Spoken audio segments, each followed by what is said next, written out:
Bueno, agradecer primero la convocatoria y toda esta participación. Nosotros vamos a presentar los avances que hemos realizado, que se vienen realizando tradicionalmente en alfalfa y en Melilotus album, en trigo blanco, para lo que es digamos, el territorio nacional.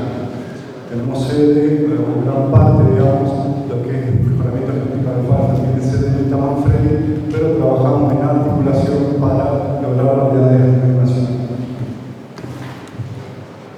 Perfecto, pasamos entonces a la primera charla, si te parece bien. El título de la charla es Explorando el potencial de Melilotus albus. La disertante es la bióloga Master of Science Valeria Arolfo. Valeria es investigadora de Linda Manfredi, donde coordina el área de producción animal y es mejoradora de alfalfa y Melilotus albus. Es coordinadora de la Red Nacional de Evaluación de Cultivares de Alfalfa. Gracias. Bueno, muchas gracias por la invitación, Mariela. Bueno, como les decía, yo voy a dar parte de lo que es lo que hemos ido desarrollando en estos últimos años, desde el 2012 más o menos, en Melilotus albus. No solamente desde Manfredi, sino desde otras experimentales. Como generalidades de Melilotus albus, bueno, sabemos que es el trébol de olor blanco, ese es su nombre vulgar, o Melilotus blanco, se debe obviamente a sus flores blancas y a ese perfume tan particular que tiene. Es una leguminosa anual o bianual. Nosotros particularmente lo que hemos estado mejorando ha sido las variedades anuales, las poblaciones anuales. Se lo utiliza para pastoreo en situaciones limitantes para la alfalfa. Tolera, bueno, una gran variedad de suelos salinos, suelos arenosos, secos, una variedad también bastante amplia de pH en el suelo, entre 4,8 a 8,2. Como buena leguminosa, fija nitrógeno atmosférico. Sus raíces, bueno, son bastante profundas y mejoran mucho la calidad de los suelos. Y tiene también como buena leguminosa, es muy buena calidad nutritiva, tiene muy buena calidad nutritiva. Se la puede utilizar, se la utiliza generalmente como abono verde, como cultivo de cobertura para la producción de miel. Y ese olor característico que tiene el Melilotus es debido a la presencia de cumarina, que es un anillo aromático del cual voy a hablar un poquito más adelante. Es una característica muy particular. Dentro de los objetivos que tenemos en el programita que hicimos de mejoramiento, era el rendimiento del forrajero, el mayor número de tallos, la floración tardía como para extender un poco el periodo de aprovechamiento y disminuir esos niveles de cumarina. Como les comenté al principio, comenzamos allá por el 2012 con 13, en realidad eran 13 poblaciones. Nosotros en Manfredi particularmente evaluamos 12 porque hubo una que no la pudimos obtener. Eran 2 variedades y 11 ecotipos recogidos en distintas regiones de nuestro país, de las cuales, bueno, como decimos, se evaluaron en las 4 estaciones experimentales, acá en Pergamino, en Rafaela, en Concepción del Uruguay y en nosotros en Manfredi. De estas poblaciones se seleccionaron 5 en base a rendimiento y producción de semilla. Esas 5 poblaciones selectas se evaluaron entre 2013 y 2015, también en las 4 localidades, pero en este caso se evaluaron a planta individual. Y en este caso los objetivos que teníamos eran ciclo largo, la foliosidad o frondosidad y la aptitud forrajera. Y los caracteres puntuales que evaluamos eran vigor, ramificaciones basales, porte vegetativo y reproductivo, la altura, la relación hoja-tallo, la biomasa y los días a floración. Esto es más o menos una esquemita que, bueno, perdón, abajo me quedaron las flechas dadas vuelta de los años, como fueron los ensayos a lo largo de los años en lo que eran las evaluaciones. como dije, en 2012 arrancamos con un ensayo de stand denso, seleccionamos 5 poblaciones, de las cuales cosechamos semillas y sembramos para el 2013 a planta individual.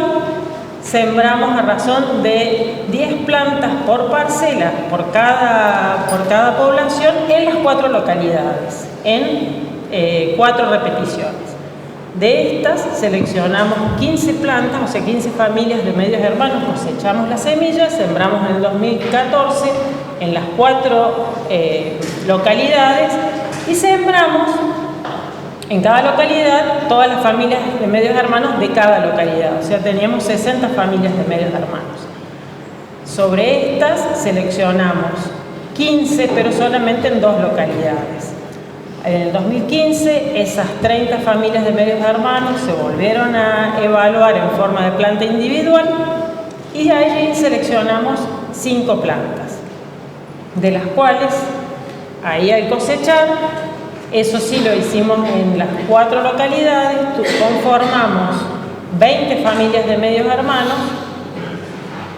Con estas 20 familias armamos en cada localidad un bulk por localidad de la semilla y generamos también un bulk general de todas las familias de medios hermanos que se evaluaron en 2016 a stand denso. Ahí medimos biomasa específicamente. En 2017 ya evaluamos solamente los bulks por localidad, el bulk general y lo comparamos con 3 testigos. En los últimos 2 ensayos, 2016 y 2017, lo que se evaluó fue producción de materia seca. El 2016 fue en las 4 localidades iniciales y en el 2017 fueron en Rafaela, en Santa Rosa de Río Primero, en un lote con cierta salinidad, y en Manfredi. De estos seleccionamos el bulk general como el que mejor producción tuvo. En el 2019 tratamos de completar un poco el descriptor, un descriptor temporario, el de Melilotus, no hay un descriptor definitivo en INASE. Hicimos incremento de semilla, no se llegó a inscribir, no conseguimos una contraparte para poder inscribir este cultivar.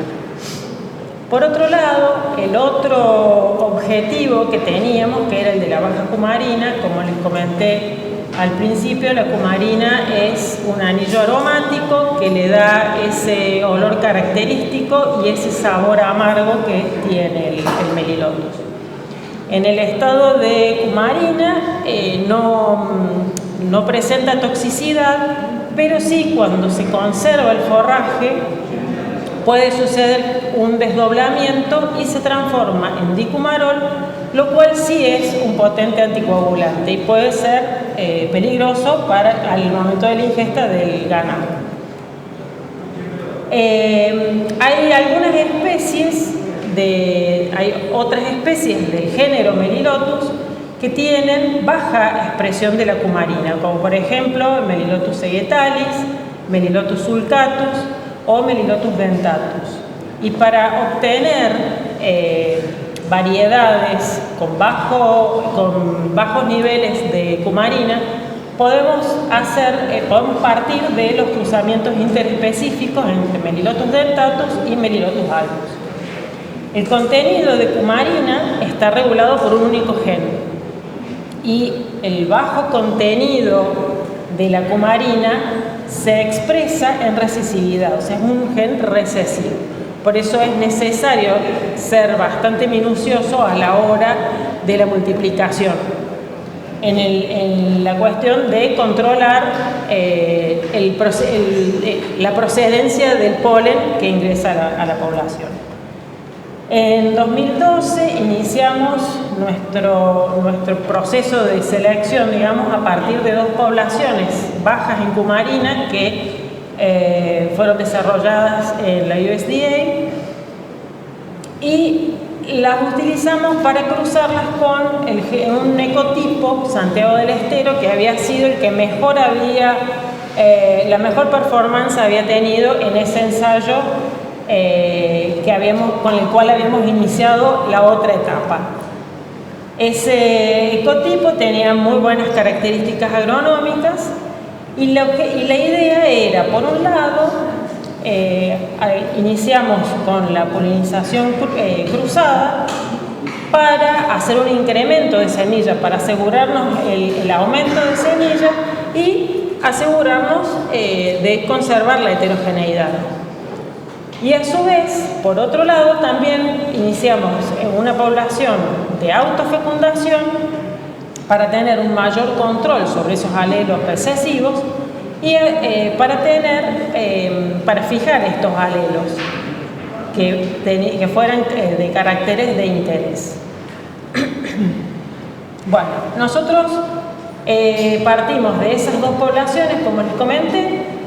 Lo que hicimos fue evaluar esas poblaciones en cuanto a sus niveles de cumarina a través de un método fluorométrico.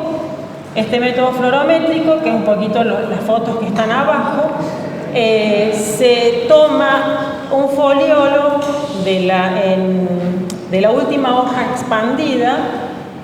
Eso es lo que se autoclava, se hacen varias autoclavadas con distintas soluciones para poder medir en el fluorómetro las concentraciones de cumarina. Sobre esas dos poblaciones iniciales seleccionamos 30 plantas que fueron los padres donantes de polen a las plantas de Santiago del Estero. Cosechamos sobre Santiago del Estero. De allí comenzamos los ciclos de autofecundación. En la F2 volvimos a hacer una evaluación de los niveles de cumarina y de allí ya seleccionamos 37 plantas.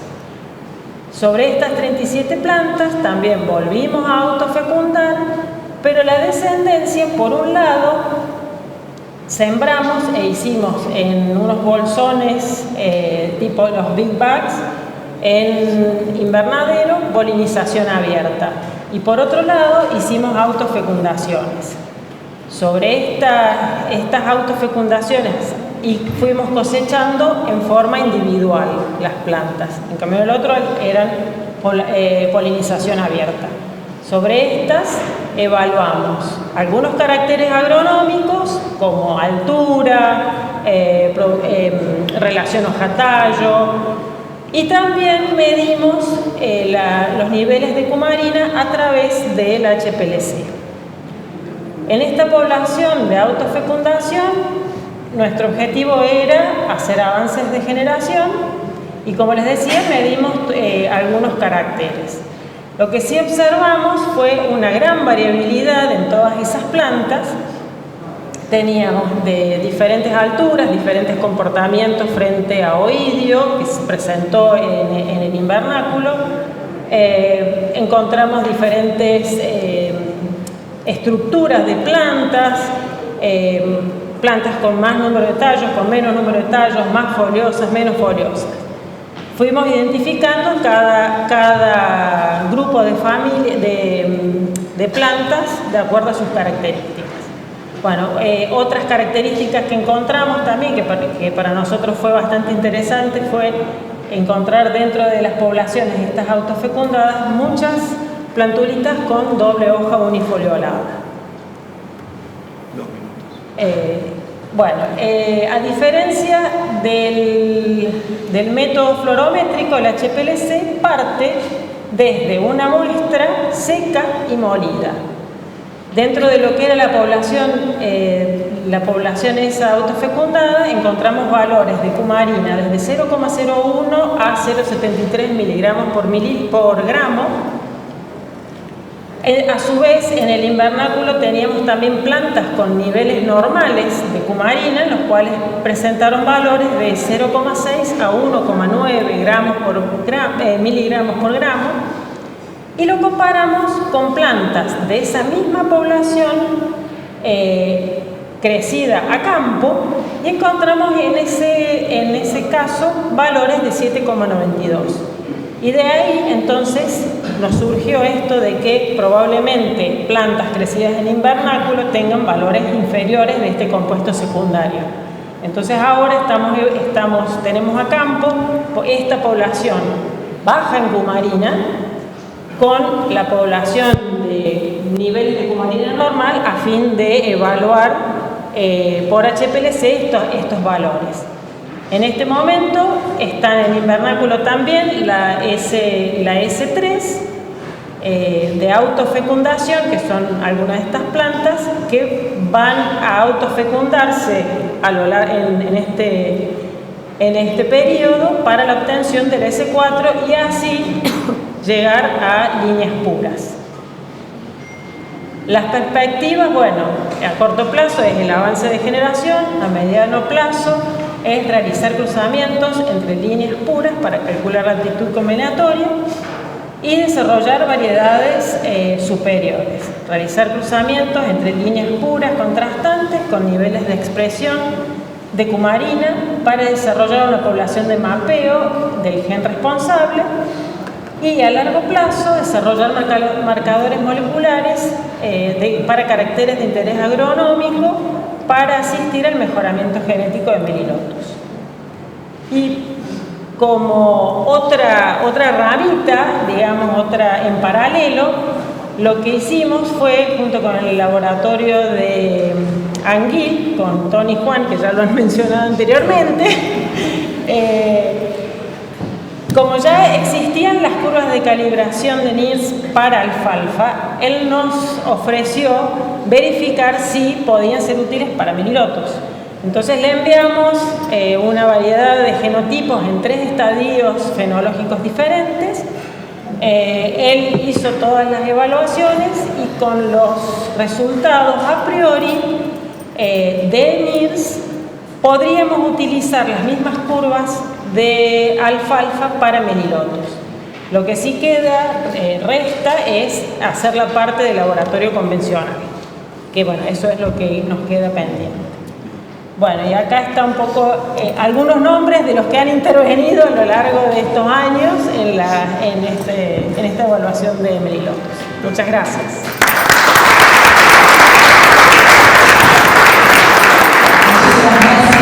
Por esta discusión.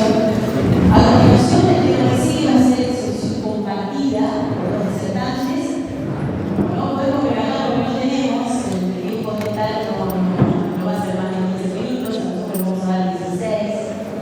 Así que a los 6 minutos se puede hacer una seña como para que vaya a la velocidad del primero, no lo voy a interrumpir y pasamos al segundo. El tema es efecto de la salinidad sobre la performance de poblaciones de alfalfa en el ambiente semiárido. Los disertantes serán la ingeniera agrónoma Master of Science Mónica Corregione y el ingeniero agrónomo Giuliano Barguena. Mónica es investigadora de INTA Santiago del Estero, desarrolla su carrera profesional en el área de mejoramiento de alfalfa con énfasis en estreses abióticos como salinidad y sequía. Giuliano es becario doctoral del CONICET, doctorando en ciencias agropecuarias en la UCC, desarrolla sus tareas en el área de fisiología vegetal del Instituto de Fisiología y Recursos Genéticos Vegetales del INTA. Adelante, señoras. Bueno, buenas tardes a todos. La temática de salinidad con el grupo de alfalfa empezamos desde el año 2007, no voy a hacer historia, no se preocupen, eso ya lo presentamos en el seminario, el primer seminario que hubo del proyecto de este PE, así que vamos a presentar directamente las actividades que se plantearon para la etapa de este proyecto. Esta temática de salinidad, evaluando poblaciones, la planteamos en dos maneras. Fueron las evaluaciones, unas a campo, prácticamente diríamos en condiciones no controladas, y la segunda parte en condiciones, digamos, bien controladas, con mediciones mucho más específicas, que es la que va a presentar Julia.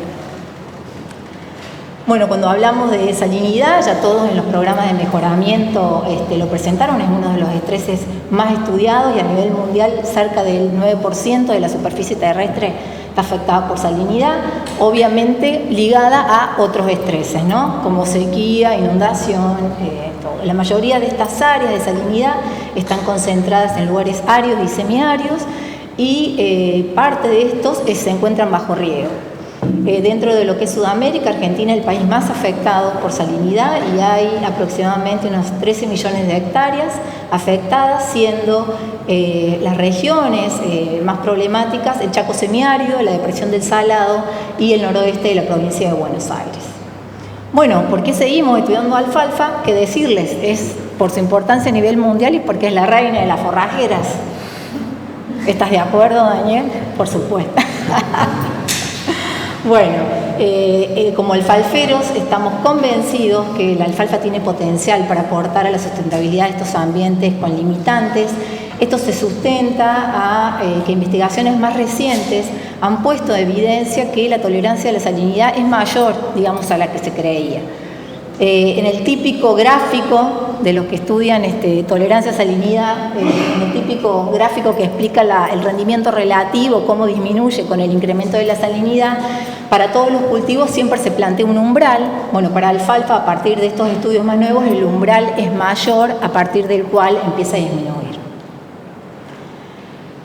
Bueno, la actividad planteada en este proyecto, el título era el efecto de la salinidad sobre el crecimiento, la producción y la calidad nutritiva. Quien les habla, bueno, era la responsable. Como participante también de INTA Santiago del Estero es Salvador Prieto Angueira y el ayudante de campo Pablo Fisolo. Y como extra INTA, el doctor Anicharico de un centro de cultivos forrajeros y producción lechera de Italia, quien ya viene trabajando con nosotros también en el tema de sequía, con ensayos de interacción genotipo-ambiente y con, digamos, el aporte de materiales que ya están genotipados, digamos, inicialmente. El objetivo principal de esta actividad fue evaluar diferentes poblaciones de alfalfa en condiciones naturales de salinidad, con la utilización del M38 como instrumento para poder cuantificar y monitorear la salinidad en el tiempo. El sitio experimental, bueno, es en el campo experimental de INTA, está ubicado bien en las típicas condiciones semiáridas, con un promedio, digamos, anual de 550 milímetros por año y una evapotranspiración potencial que duplica hasta triplique ese valor. Por lo tanto, estamos en déficit hídrico negativo todos los meses del año. El suelo es un aplastor torrentético y la textura es franco-limosa. ¿Cómo empezamos la actividad? Lo primero lo que utilizamos, como les mencioné, es el instrumento. Para los que no los conocen, el M38. Este instrumento hay que mapear, digamos, hay que marcar en el terreno inicialmente antes de iniciar, digamos, con el trabajo. Ese equipo permite dar lectura, son dos tipos de lecturas, una que lee a nivel horizontal y otra a nivel vertical hasta el 1,20 m. Se mapeó todo un lugar, eso da valores que serían la conductividad eléctrica aparente. Yo lo fui poniendo en secuencia como para ubicarlo. Es una conductividad eléctrica aparente que después uno trabaja en gabinete y mapea todo el lugar con esos valores y eso permite dirigir los muestreos, por lo tanto se disminuyen los costos en los muestreos y en los análisis de salinidad en laboratorio. A partir de ese direccionamiento de muestreos, eso permite sacar las muestras. A partir de esas muestras obtenemos los valores reales de conductividad eléctrica y con la combinación de los dos, a través de las ecuaciones de regresión, podemos calcular la conductividad eléctrica específica para cada sitio del terreno. A partir de ello nos permite hacer el plot general. Habíamos mapeado todo este sitio y nos permitió elegir el sector menos variable para hacer el diseño a campo. Menos variable al inicio, ya vamos a ver qué pasó en el tiempo. Bueno, el diseño que se usó a campo, el diseño experimental fue en látice, de 3 columnas por 4 filas, con 3 repeticiones, cada una de las parcelitas tenía 1 metro cuadrado. Se evaluaron 12 poblaciones, algunas argentinas y otras líneas experimentales enviadas de Italia. Hay 2 poblaciones marcadas, que es Cumén, PB-INTA, que es un material, después Ariel lo va a comentar seguro del programa, y Monarca, porque son los que se utilizaron para la actividad posterior que va a comentar Juliano, estudiadas en más profundidad. Bueno, la siembra se hizo directamente a campo en mayo del 2019. El aporte de agua fue mínimo para la germinación y después durante el periodo de evaluación hubo momentos en que hubo que regar porque realmente si no se moría, se terminaba muriendo. Bueno, previo al primer corte se hizo un corte de limpieza y se hizo un raleo para dejar equiparada la densidad en todas las parcelas, igual y a partir de ahí empezar a medir. Desde noviembre del 2019 hasta octubre del 2021 se hicieron 16 cortes que no fueron valorados con grados día, sino cuando las plantas ya en general estaban todas ya al inicio de la floración. Tuvimos toda la pandemia en el medio con muchos problemas, la verdad que eso es para mencionarlo, porque cerraban el campo experimental, no podíamos ir a cortar, algunos cortes se pasaron. Yo agradezco que hayamos podido terminarlo, ya le comenté a Mariel esto, pero bueno, hubo por ahí no tan exactos los cortes en los momentos adecuados.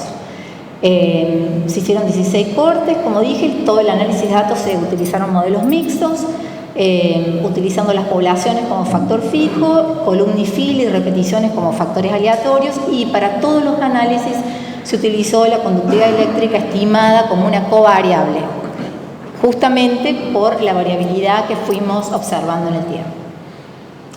Bueno, eso es a modo de ejemplificarles cuáles fueron las condiciones climáticas que acompañaron el ciclo de crecimiento: temperaturas máximas promedio de 35 grados y mínimas cercanas a los 5 grados, y pluviometría típica más o menos 550 con la variabilidad mensual típica del clima semiárido. Esto también hace a la variabilidad que tienen las sales en el perfil del suelo, ¿no? Que ascienden y descienden justamente con las temperaturas y bueno, con la tasa de evaporación. Con respecto a la salinidad, mencionarles que a la presiembra el valor promedio era 9,5 de decisiemens por metro, con un rango entre 6 a 13,5, germinaron, muy lento, pero fueron germinando. Hacia diciembre del 2020 el nivel de conductividad casi triplicó el valor inicial, con un rango entre 22 a 33, y hacia finales de octubre, cuando terminó el ensayo, si bien había disminuido un poco con respecto a diciembre, habiendo pasado todo el periodo de lluvia, pero el rango era alto. Esa es una vista del ensayo. Pudimos comprobar lo que siempre hablamos cuando estudiamos salinidad a campo, que es la variabilidad espacial a nivel del ensayo. Veíamos que la columna 3 del ensayo siempre la muerte de plántulas era mayor que las otras dos, y a nivel de variabilidad espacial y temporal lo pudimos comprobar a nivel de parcelas entre un año y año otro cuando hacíamos los muestreos. Si a eso le ponemos número y vemos este gráfico de supervivencia, el promedio de todo el ensayo en la línea está verde, y vemos la diferencia que hay entre la columna 1 y la 2 con respecto a la 3. O sea, una variabilidad muy grande en ese sentido. Cuando vamos a los resultados, el análisis comparativo entre las poblaciones, voy muy rápido, no puse número para no detallarme por el tiempo, pero principalmente, bueno, evaluamos biomasa por parcela, biomasa por planta, supervivencia, evaluamos calidad también por NIRS, con las últimas ecuaciones hechas por Tony Juan, y también evaluamos en 4 cortes cationes. Cuando empezamos a analizar por corte, observamos, lo primero que nos llamó mucho la atención, que hasta el corte número 8 no había diferencias, y a partir de allí empezaron a observarse las diferencias entre las poblaciones. Entonces analizamos la biomasa acumulada entre el corte del 1 y el 8 y entre el 9 y el 16. Vimos esto, entonces nos llama la atención acá cuando la salinidad empezó realmente a aumentar sustancialmente, es donde las poblaciones ahí empezaron a mostrar las diferencias. Bueno, este es un gráfico solamente para mostrarles cómo varió el acumulado en el segundo ciclo, podría ser cómo quedan acomodadas en el ranking, y gramos por planta. También coincidentemente, se borraron los nombres de los materiales acá. Bueno, coincidentemente las poblaciones de mayor performance y la de menor performance coincidió también con el acumulado de gramos por planta, no así los intermedios. Con respecto a la supervivencia, en ninguno de los momentos hubo diferencias significativas entre los materiales, a pesar de observarse diferencia a campo. Cuando terminó el ensayo había parcelas 0 y la que máximo tenía era un 14%, o sea, teóricamente, como siempre digo, la estadística nos ayuda a analizar los datos, pero bueno, hay otra cuestión que es la observación y los datos reales, ¿no? Con respecto a la calidad, en algunos de los cortes, algunos de los parámetros fueron significativos, y como para mencionarles que cuando analizamos los cationes, en 2 cortes que fueron significativos coincidieron la mayor relación potasio-sodio justamente en los cultivares de mejor performance, fueron los que tenían la relación más alta, y el de menor performance la relación más baja. No hubo coincidencia con los intermedios. Bueno, como parte de aportes de esta actividad, podemos decir que cuando la salinidad aumentó y superó los niveles de 20 sisimen por metro de conductividad eléctrica, las poblaciones estudiadas realmente ahí mostraron una aptitud diferente para hacerle frente a este estrés. Otro de los aportes que nos da mayor conocimiento sobre la disminución que tiene la producción de alfalfa y qué variabilidad podemos obtener en condiciones salinas comparadas a materiales que están siendo evaluados en el mismo ambiente, por ejemplo en la red de alfalfa, que están en un suelo no salino y con riego. Entonces ahí podemos ver cuál es el potencial de disminución y brinda información sobre las diferentes poblaciones evaluadas en nuestro ambiente. Hola, ¿qué tal? Pido disculpas porque me voy a pasar un poco tiempo. Le voy a hablar un poco de los mecanismos fisiológicos implicados en la tolerancia a salinidad en alfalfa, dirigido por la doctora Marianela Rodríguez. En primer lugar, quiero presentar los materiales vegetales con los que trabajamos. Monarca se caracteriza por ser un cultivar libre, el cual tiene un impacto socioeconómico muy importante y no ha sido caracterizado previamente en salinidad. Y Cumen ha sido seleccionado por mejoradores genéticos de INTA como un cultivar tolerante a salinidad. El sistema experimental es hidroponía, en donde las plantas crecen sobre una malla con vermiculita durante un periodo de 20 días.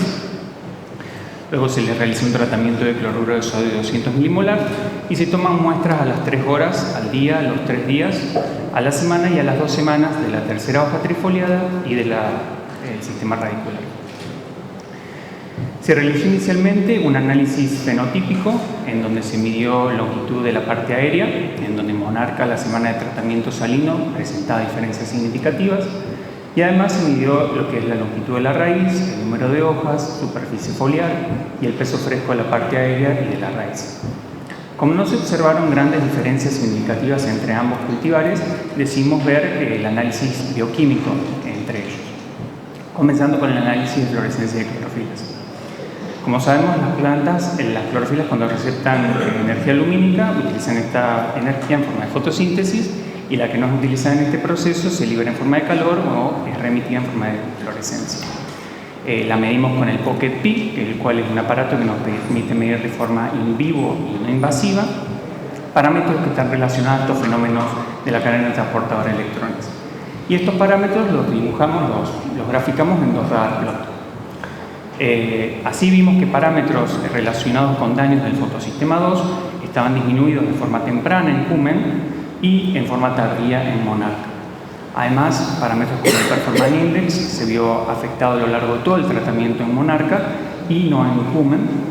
Y un parámetro que nos llamó la atención fue el de emisión de calor latente por centro de reacción, que se vio incrementado únicamente en Monarca. Con el Logic Test también se pueden hacer bandas que pueden complementar estos parámetros, que son las bandas K y las bandas L. Las bandas K indican un daño en el complejo de evolución de oxígeno y las bandas L indican una pérdida de conductividad del fotosistema 2. Monarca, en condición de salinidad, presentó valores elevados de ambas bandas. Por lo tanto, viendo que existió una alteración en la fotosíntesis y una respuesta diferencial en ambos cultivares, decidimos evaluar el metabolismo de carbono. Medimos lo que es azúcares solubles en la parte aérea y en raíz, y almidón en parte aérea y en raíz. En azul está Cumen y en rojo Monarca, y los casos que son más claros, ¿sí se ve? Son los que recibieron un tratamiento salino.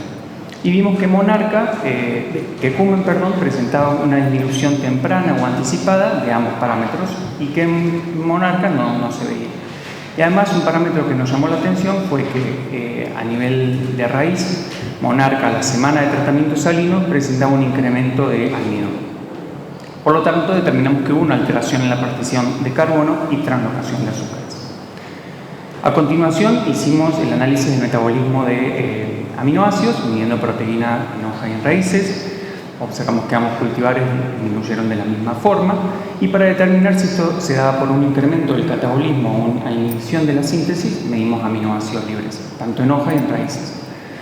Vimos un incremento de aminoácidos libres en raíces de ambos cultivares y luego seleccionamos un aminoácido particular, que es prolina, que se caracteriza por ser un metabolito homocompatible, que se encuentra incrementado en situaciones de estrés. Y vimos que Cumen presentaba un incremento temprano con respecto a Monarca de este metabolito. A modo de resumen, y como para cerrar un poco y que quede la idea, podemos hablar de que Cumen tiene un comportamiento conservador de respuestas tempranas y Monarca tiende a ser más tardía estas respuestas. La fluorescencia de clorofilas, como vimos, Cumen tuvo una disminución temprana y transitoria de daños, de parámetros relacionados al daño del fotosistema 2, y en Monarca esto fue tardío y constante. Además, en Monarca vimos este incremento en la disipación de energía. En el metabolismo de carbono vimos una disminución temprana en hojas para Cumen y tardía en Monarca, y además notamos este incremento de almidón en las raíces de Monarca. Y por último, en el metabolismo de aminoácidos vimos que ambos disminuyeron el contenido de proteínas, pero Cumen presentó un incremento temprano de prolina.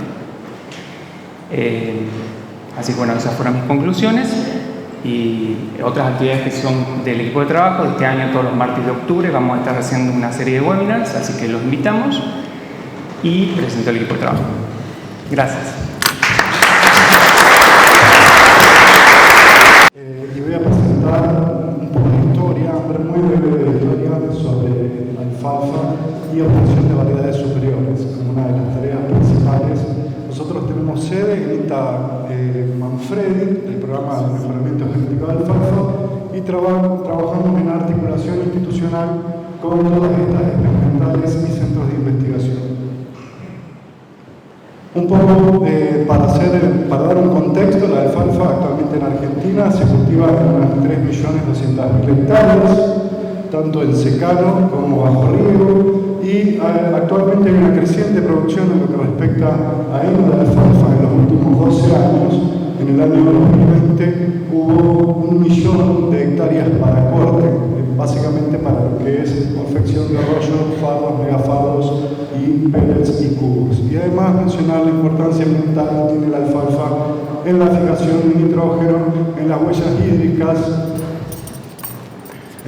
hídricas y de carbono, la rotación de cultivos, el manejo de las napas freáticas y el refugio de vida silvestre.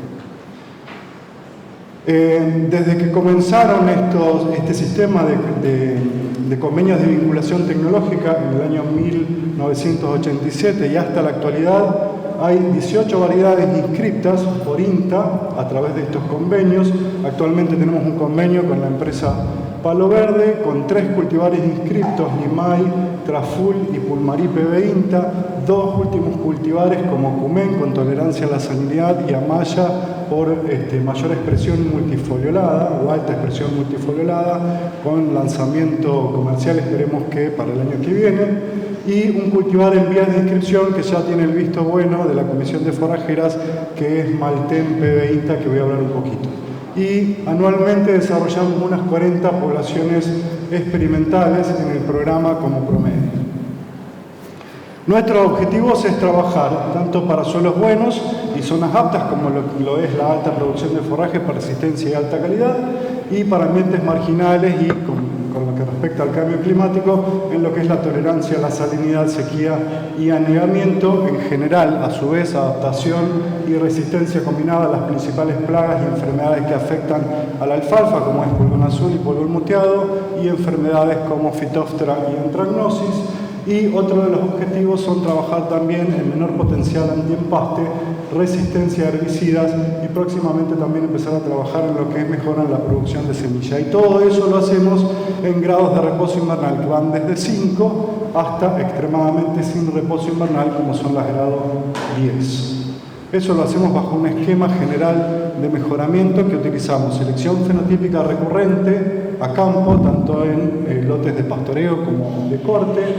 Lo hacemos a través de los cruzamientos complementarios y selecciones que hacemos en laboratorios e invernáculos en condiciones controladas y semicontroladas por los protocolos de selección de la North American Alfalfa Improvement Conference, para los cuales existen protocolos, para las enfermedades e insectos que existen protocolos de selección. Eso hacemos luego síntesis y combinación en jaulas de policruzamiento, intercruzando o policruzando con abeja melífera. Luego obtenemos semilla que la evaluamos multiambientalmente, realizamos la inscripción de cultivares para llegar a un sintético 4 o 5, que es la variedad sintética o cultivar comercial que existe. Dentro de los objetivos específicos, y en lo cual me quiero detener un poco más, trabajamos en sequía, en salinidad, que ya presentó Mónica. En sequía también está ella muy involucrada, en menor potencial antiempaste y en anegamiento, que lo va a presentar Andrea Tomás. En lo que respecta a sequía, mencionar que se hizo un trabajo muy grande de evaluación, lo hizo Mónica durante 3 años en Santiago del Estero, seleccionando, en realidad evaluando sobre 148 familias de medios hermanos. Trabajamos en combinación con el Instituto Lodi de Italia, con Paolo Anichiarico, que ella mencionó. Luego de esos 3 años de evaluación, seleccionamos 220 plantas que provenían de 86 familias de medios hermanos, y se hizo la caracterización de ese primer sintético que se obtuvo en Manfredi, combinando esas plantas provenientes de las 86 familias. Se hizo una caracterización que lo hizo Silvia Olivo, también de allá de Manfredi, bajo shelter, digamos, seleccionando también, evaluando por condiciones de sequía o tolerancia a la sequía.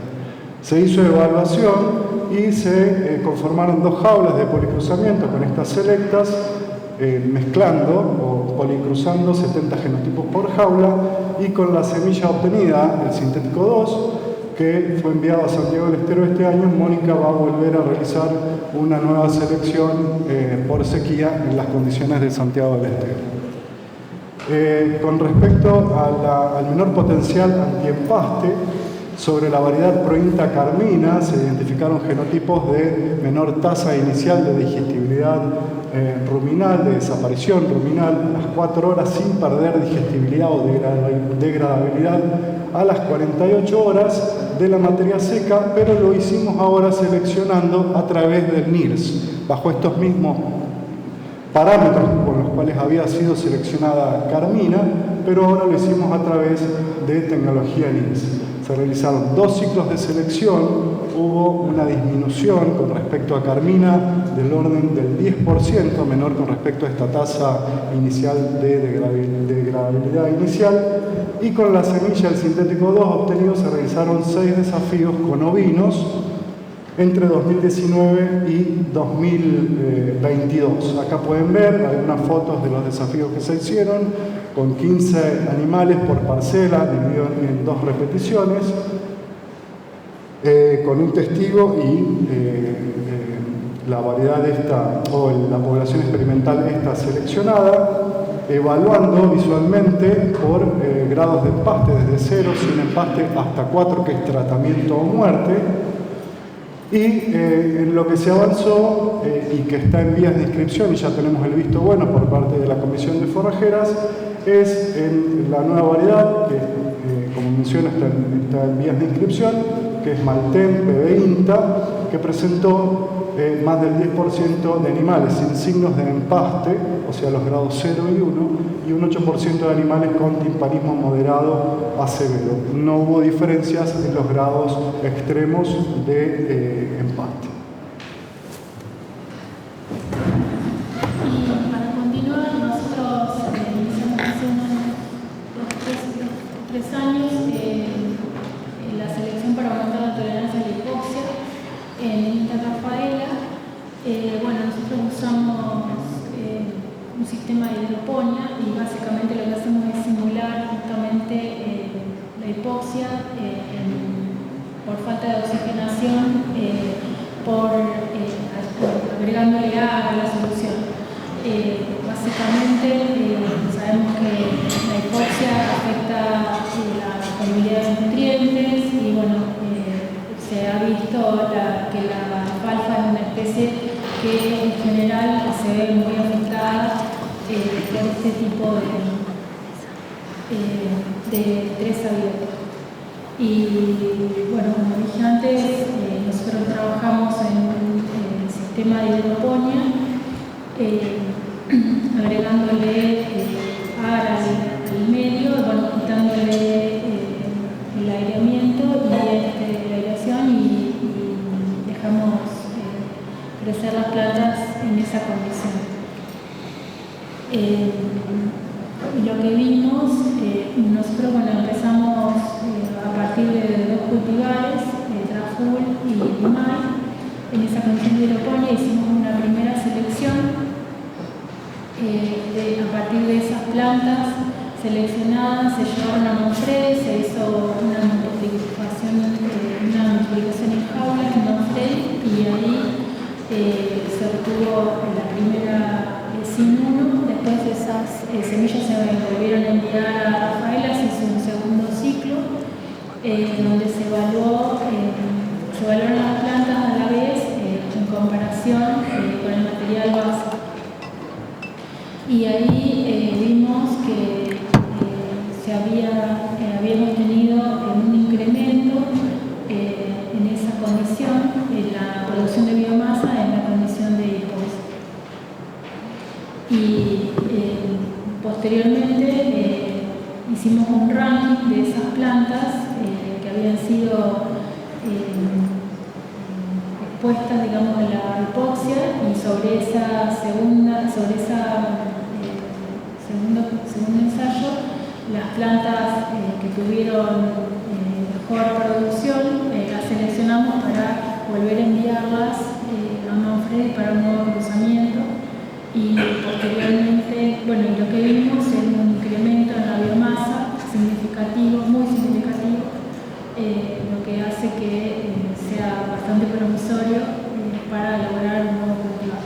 Esas plantas están ahora en jaulas, vamos a tener semillas nuevamente y vamos a volver a evaluarlas en la misma condición en Rafael. Y a su vez de eso,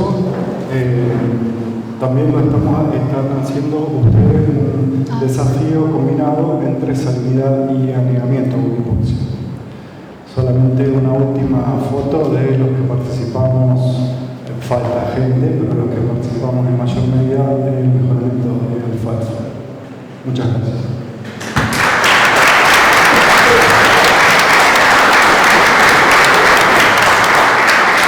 Muchísimas gracias entonces al ingeniero Ariel Ornici y a la bióloga María Lermas por la exposición.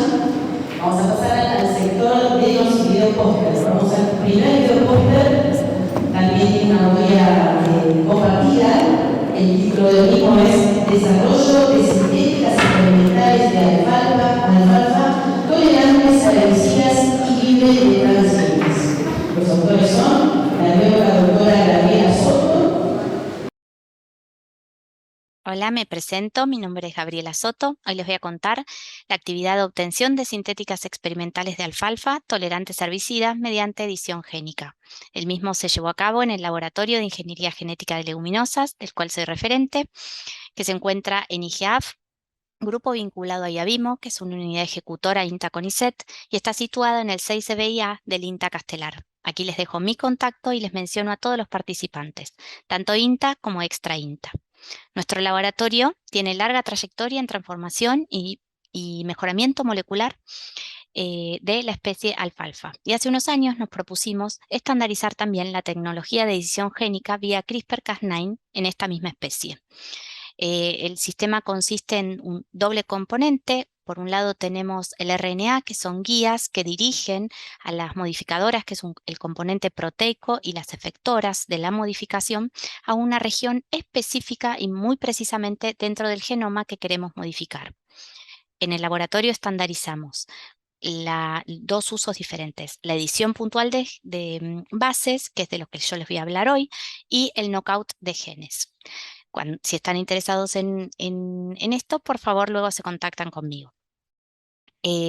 La edición génica es una herramienta que se puede utilizar en cualquier especie que se pretenda modificar, mientras seamos capaces de hacer un delivery a una célula cuyo genoma se quiera modificar y luego, a partir de la misma, regenerar un individuo completo.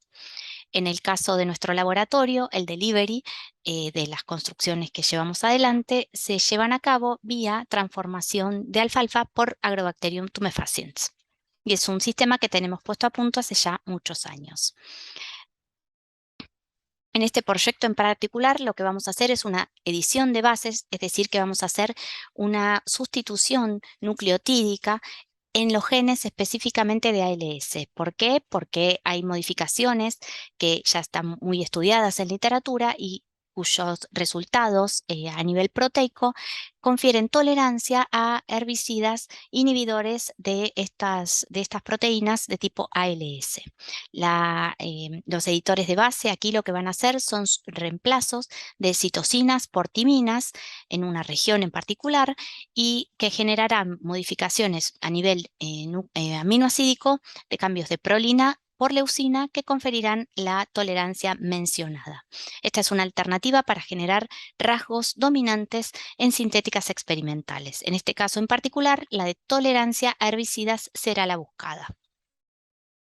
Con todos los eventos que tuvimos, que fueron más de 110, y lo primero que hicimos fue un screening molecular de los mismos, y el mismo consistió en dos tipos diferentes. Por un lado, hicimos secuenciación directa y seleccionamos como posibles candidatos las regiones que mostraban mucho ruido. Y por otro lado, utilizamos una técnica que se llama High Resolution Melting, que aquí no voy a entrar en detalles, pero que aquí los eventos candidatos son los que en lugar de mostrar la curva de melting igual que los controles, las curvas se encuentran desplazadas.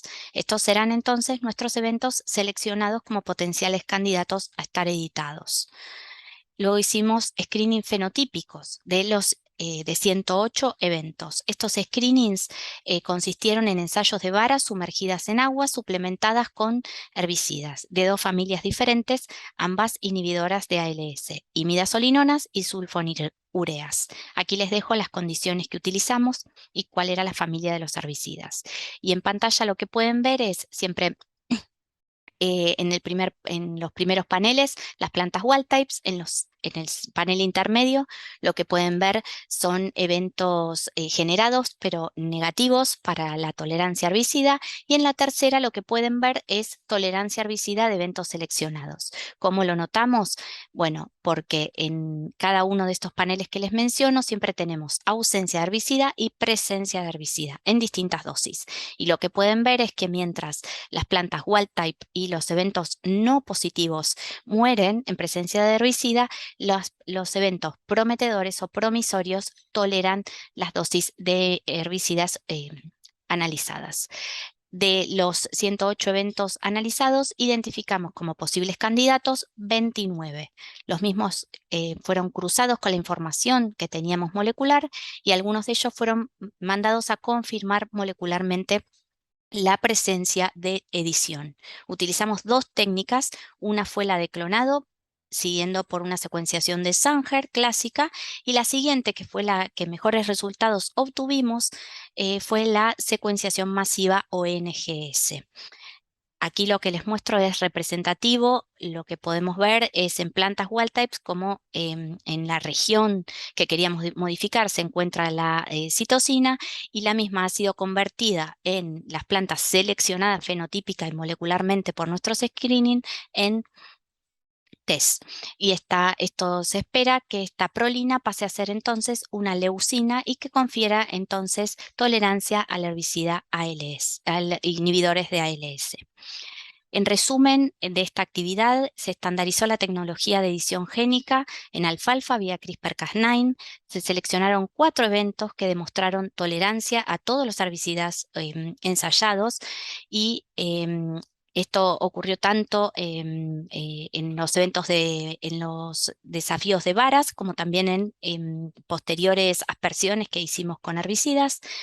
Y también lo mismo confirmamos estos eventos por evidencia molecular del cambio de bases, tanto por HRM como por secuenciación masiva. Estos resultados fueron publicados en una revista internacional, una publicación internacional en el año 2021, y fue el primer reporte de modificación por base editing en alfalfa. También reportamos la tesis doctoral de la doctora Emilia Botero en la Facultad de Farmacia y Bioquímica de la UBA, también en el 2021, y pudimos diseñar una estrategia que indica que los eventos que generemos van a ser libres de transgenes. La misma fue publicada y aprobada también por Conavia como estrategia de generación de cultivos de alfalfa libres de transgenes y genéticamente modificados. Actualmente nos encontramos con la introgresión de nuestros eventos seleccionados en Germoplasma elite. La misma la hacemos mediante cruzamientos manuales y están a cargo de la licenciada Cristina Gómez, que es a quien ven en pantalla realizando justamente estos cruzamientos manuales. Ella también está poniendo a punto la selección ahora en semillas. Les agradezco a todos su atención y cualquier duda no duden en comunicarse con nosotras. Muchísimas gracias por su atención.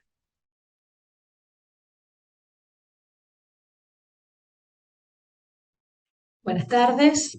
Bueno, yo voy a presentar los resultados iniciales de la tarea número 49 del proyecto. Esta tarea está enfocada al control de dos patógenos muy importantes de nuestra región, como son Coletotrichum trifoli y Phytophthora megasterma, a través de alternativas sustentables. Y esto es recurrir a bacterias rizoféricas, como son las conocidas mundialmente como PGPR, y endófitas naturales, ¿sí? Endófitas de la superficie de la semilla de alfalfa, que se consideran como un inóculo natural, obviamente, y lo que queremos buscar es la capacidad de biocontrol, si existe capacidad de biocontrol, por lo tanto el objetivo es evaluar in vitro la capacidad antifúngica de cepas PGPR y endófita de alfalfa contra ambos patógenos. Para ello, lo que hicimos originalmente fue hacer cultivos de las cepas bacterianas por un lado, que fueron 10 PGPR y 4 endófitas, y de los patógenos por otro, en medios específicos. Cuando estuvieron sincronizados los cultivos de ambos, se hizo el ensayo en placa. La placa control llevó el medio de cultivo que fue la PG, con un disco de cada hongo en el centro, y la placa de enfrentamiento llevó sembrado estrías a los costados de este disco para evaluar la respuesta del hongo, ya sea CT o PM, a la presencia de la bacteria de ensayar. Esto se incubó 23 grados 15 días y la variable a medir fue el porcentaje de inhibición, según lo reportado por Rojas Badía y colaboradores. Se hizo un análisis varianza. Y bueno, acá se reportan los resultados. Lo más importante a destacar es que del total de cepas, 4 no mostraron inhibición y el resto, que corresponden a 71.4%, sí inhibieron ambos patógenos en rangos diferenciales. Esto puede tener que ver con producción de metabolitos con diferente especificidad. Siempre valores por encima del 50% se consideran buenas cepas candidatas para el biocontrol. Y importante destacar que la mayoría de las evaluadas en este trabajo son bacilos, que son altamente reportados en la bibliografía como biocontroladores justamente por la producción de antibióticos, enzimas líticas, toxinas. Quería destacar que en el caso de estas 3 cepas que tuvieron el mayor control sobre ST, son endófitas las 3, por lo tanto podríamos estar hablando de una coevolución entre el patógeno y las cepas de la superficie de la semilla. Se eligieron 4, 2 biocontroladoras rizoféricas, SS6 y MN1, y 2 endófitas, B2 y B4, para los ensayos siguientes de cámara e invernadero. Y con estos resultados se escribió un resumen para el congreso que se realizará en Estados Unidos en noviembre. Acá muestro placas a la derecha las controles, donde se marca el diámetro de la colonia en condición ideal, y a la izquierda las tratadas, con las estrías correspondientes. Como no solo se evalúa la característica de biocontrol, sino que también se intenta apuntar a otros como la fijación de nitrógeno, se dispone de cepas fijadoras de nitrógeno que tienen baja emisión de nitroso, como el caso del INTE5, que fue la primera que probamos. La idea es armar consorcios bacterianos que lleven a distintas características, como es el biocontrol por un lado y la fijación de nitrógeno por el otro. En este ensayo se observó que solo la cepa B4 es la que no presenta halo de inhibición cuando está expuesta a INTE5, por lo tanto serían compatibles y potencialmente podría armarse un consorcio con esta combinación. Por lo tanto, los ensayos en cámara continuaron con B4. Hasta ahora, bueno, lo que podemos decir del ensayo en cámara fue que estuvimos haciendo ajustes del mismo. Finalmente quedaron 3 tratamientos, uno con control del endófito, donde solo lleva la cepa a evaluar, en este caso B4, otra con el control del patógeno, solo inoculación para ver los síntomas, y el tercer tratamiento, que se considera justamente la bandeja tratada, lleva el enfrentamiento de los dos, tanto la cepa B4 como el patógeno. Se usaron 2 genotipos, uno tolerante y otro susceptible, y bueno, 3 bandejas por cada tratamiento. Bueno, acá muestro fotos del humidificador, que las bandejas son colocadas allí luego de la inoculación del patógeno para favorecer la apertura estomática y el ingreso del mismo. Bueno, esta es una foto de la cámara donde se realizó el ensayo, bandejas, y acá lo que podemos observar es que puntualmente en la bandeja CP, que es la del patógeno, se empieza a observar el síntoma de amarillamiento, que después es progresivo también o va avanzando en la tratada. Es un amarillamiento que termina generando una necrosis y muerte celular, por eso la variable que se evalúa es porcentaje de plántulas sobrevivientes. Se hicieron 2 ensayos y hasta ahora se observa que tanto en amaya como en costera aumenta el porcentaje de plántulas sobrevivientes en la bandeja tratada con respecto a la control patógeno. Entonces, para continuar la línea, estamos apuntando ahora a ajustar un protocolo de la NICE para el ensayo de PM en invernadero. Y en un futuro haremos la evaluación con B4 y PM. A su vez, queremos ajustar protocolos para evaluación de fijadoras de nitrógeno nuevas, como la 4 y la 5 y los consorcios, y también solubilizadoras de fosfatos, que tenemos algunas cepas de backup para solubilización de fosfato, y bueno, coinoculaciones con fijadoras de nitrógeno y solubilizadoras de fosfato. Bueno, muchísimas gracias por su atención.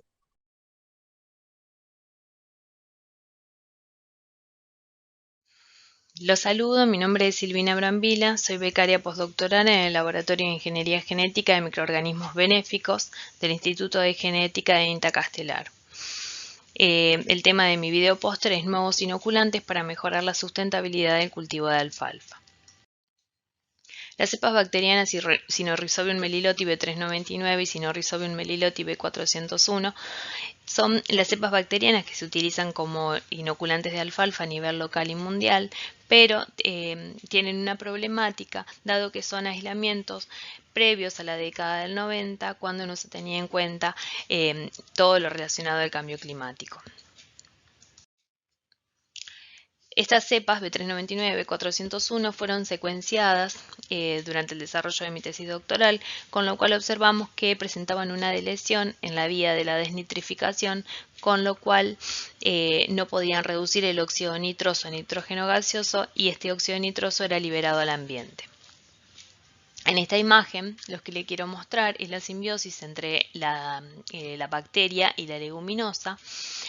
Cuando se da esta simbiosis, las bacterias se sitúan en el nódulo de las raíces y son capaces de tomar el nitrógeno gaseoso y fijarlo en nitrógeno orgánico. Ese nitrógeno orgánico se lo proveen a la planta para su desarrollo, y a su vez la planta le otorga compuestos carbonados para que la bacteria utilice como fuente de carbono y energía. Cuando el nódulo senesce, esas bacterias son liberadas al ambiente y se encuentran con una alta concentración de nitrógeno y con diferentes tensiones de oxígeno debido a las distintas profundidades del suelo, y para poder multiplicarse, dividirse, incluso para volver a reinfectar el nódulo, son capaces de desnitrificar o realizar una respiración anaeróbica.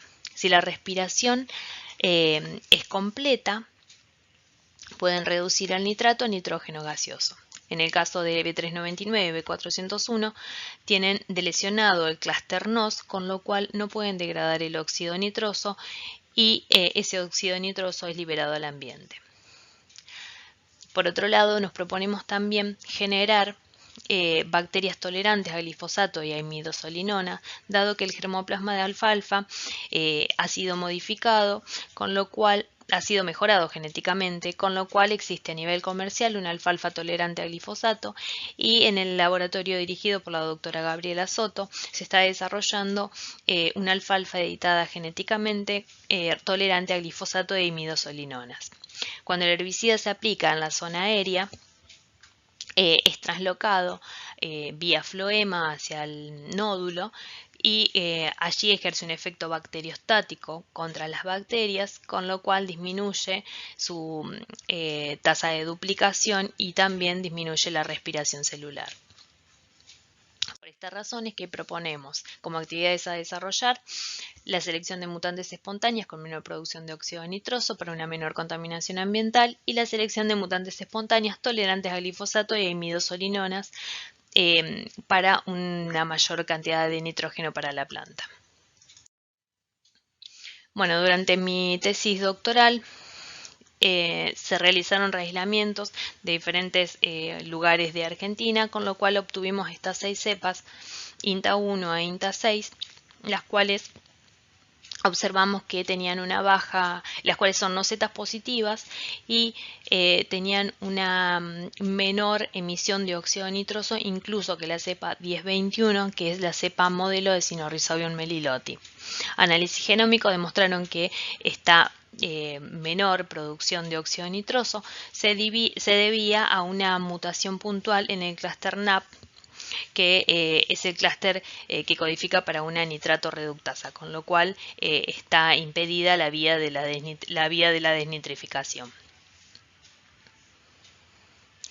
Por esta razón es que nos proponemos buscar mutantes espontáneas en el clúster NAPC, dado que estas mutaciones se generan durante la transcripción.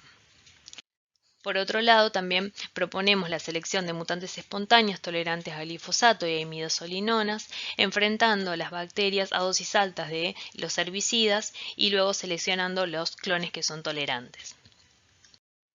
Bueno, muchas gracias por su atención. Al comienzo de la presentación se encuentra mi correo para cualquier duda o sugerencia.